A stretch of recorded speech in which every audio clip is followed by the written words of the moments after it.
उक्त सर्प की कथा प्रसिद्ध है, जिसने एक महात्मा के उपदेश देने पर लोगों को काटना, उनका पीछा करना छोड़ दिया था। लेकिन उसके स्वभाव के कारण गांव के बच्चों ने उसे तंग करना शुरू कर दिया। लाठी से, कंकड़ पत्थरों से सर्प को घायल कर दिया। खेल ही खेल में एक ही दिन वे ही महात्मा उधर से निकले तो सर्प की दुर्दशा पर दुखी हुए। उन्होंने कहा, मैंने तुझे दूसरों को काट कर प्राण नाश करने के लिए मना किया था, फुसकार के लिए नहीं।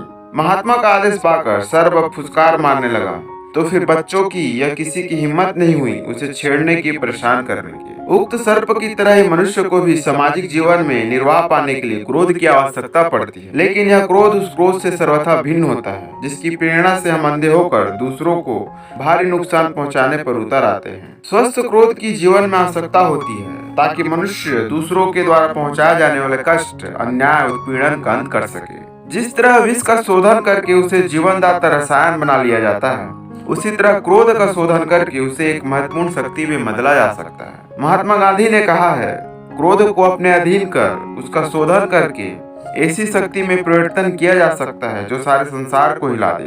स्वस्थ क्रोध कई बातों से प्रेरित होता है, जिसमें परम दुख निवारण की भावना, दया, न्याय, बुद्धि, परहित चिंतन, दुष्टता से लोहा लेने की प्रेरणा ही मुख्य होती है। शास्त्रकार ने कहा है, क्रोधो व्यवस्थो राजा।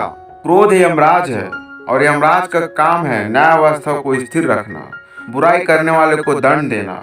स्वस्थ क्रोध न्याय बुद्धि पर पलता है। किसी पक्ष के साथ अन्याय हो रहा है तो चेतना संपन्न व्यक्ति उसे देखकर अनदेखा नहीं कर सकता।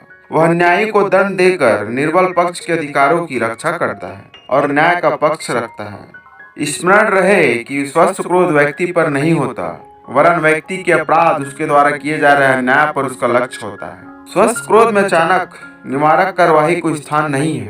पहले बीच के और भी रास्ते हैं। समझाने बुझाने, दलील, तर्क, साम दाम, भेद आदि उपायों के बाद दंड अंतिम उपाय के रूप में काम में लाया जाता है। महाभारत भगवान कृष्ण की न्याय चेतना का अंतिम उपाय था। उन्होंने कौरवों को कई तरह से समझाया बुझाया, शांति का प्रस्ताव रखा, लेकिन जब दुर्योधन ने एक दुराग्रह के रूप में कहा, हे कृष्ण, बिना युद्ध के मैं सुई की नोक के बराबर भी जमीन नहीं दूंगा, इस तरह जब सब उपाय व्यर्थ चले गए, तब तो महाभारत के रूप में श्री कृष्ण की न्याय चेतना ने काम लिया। स्मरण रहे, स्वस्थ क्रोध उस राख से ढकी चिंगारी की तरह है जो अपनी ज्वाला से किसी को दग्ध नहीं करती, किंतु आवश्यकता पड़ने पर बहुत कुछ को जलाने की सामर्थ्य रखती है। कहावत है, इतने मीठे मत बनो कि लोग तुम्हें चट कर जाएं, इतने कड़वे भी मत बनो कि लोग तुम्हें थूकते फिरे। यही बात क्रोध पर भी लागू होती है। जिस क्रोध की ज्वाला से हम स्वयं और दूसरों को दग्ध हो, हमारा और दूसरों का हित हो, वह त्याज्य है। लेकिन जो दवा बनकर हमारी सामाजिक बुराइयों की चिकित्सा करे, दूषित तत्वों का निवारण करे, बिगड़े हुए को सुधारने के लिए मजबूर करे, भूल के लिए दंड दे, ऐसा स्वस्थ क्रोध आवश्यक और अनिवार्य भी है।